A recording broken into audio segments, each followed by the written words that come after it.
Le projet Africa Check existe depuis 2012, d'abord dans une version anglophone. Et l'équipe est basée à Johannesburg.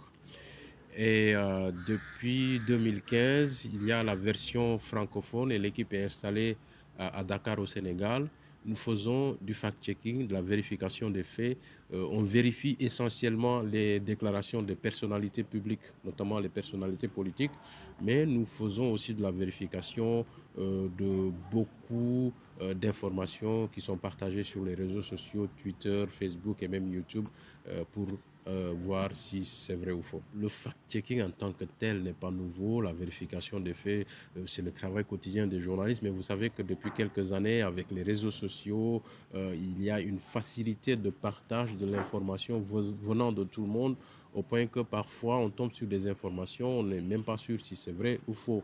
Alors, pour le projet Africa Check lui-même, c'est un projet qui a été lancé, initié par un ancien journaliste de l'AFP qui travaillait au Nigeria et qui avait vu les dégâts qui avaient été causés par les fausses informations sur le vaccin de la polio sur les enfants et qui s'est dit qu'il y avait quelque chose à faire.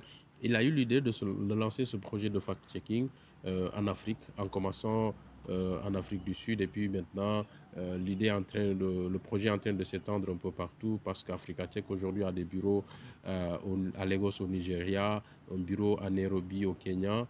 Le site francophone a son bureau principal à Dakar et on essaie de s'étendre dans d'autres pays d'Afrique francophone, notamment en Côte d'Ivoire. Aujourd'hui, on voit aussi beaucoup que les médias classiques utilisent ce qu'on appelle en anglais Users Generated Content, c'est-à-dire le contenu généré par les utilisateurs des réseaux sociaux.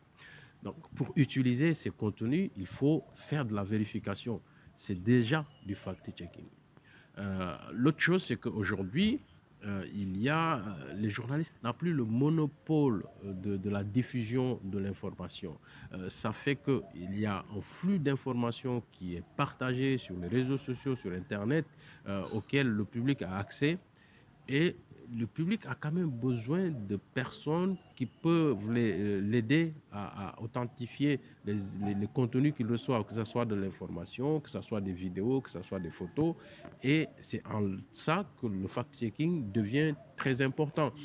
Il y a des plateformes qui ne font que du fact-checking, mais je pense que les médias traditionnels gagneraient plus à aussi avoir des rubriques de fact-checking. Il y en a qui l'ont déjà et on voit que c'est une plus-value sur ce qu'ils ont l'habitude de faire. Je pense que légiférer, c'est très complexe. Et le risque, c'est de créer plus de problèmes qu'on en a aujourd'hui. L'éducation des citoyens aux médias est une bonne idée. Et c'est une des solutions face aux fausses nouvelles, face aux fake news. Amener le public à être en mesure par lui-même d'avoir quelques outils et astuces pour pouvoir identifier les fake news, pour pouvoir faire la différence entre ce qui est vrai et ce qui n'est pas vrai. Je pense que c'est une piste intéressante parce que légiférer, c'est très compliqué.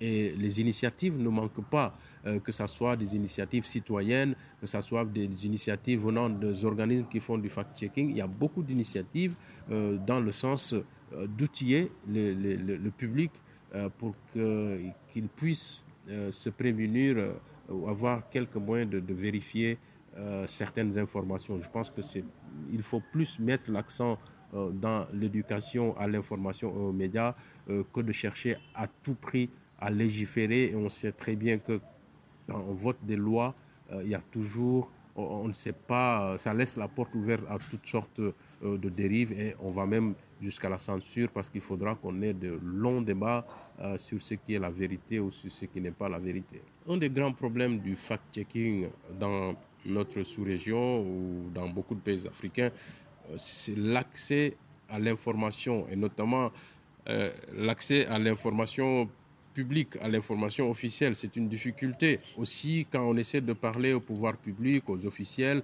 parfois c'est très compliqué sur certains aspects. Sur certains sujets, il faut courir derrière. Parfois, on vous demande de faire des courriers, etc., etc. C'est une difficulté, mais je pense qu'en tant que journaliste, on est suffisamment outillé pour faire face à ces difficultés, à trouver des moyens de les contourner. Ce n'est jamais facile, mais je pense que c'est le lot quotidien de la pratique du journalisme.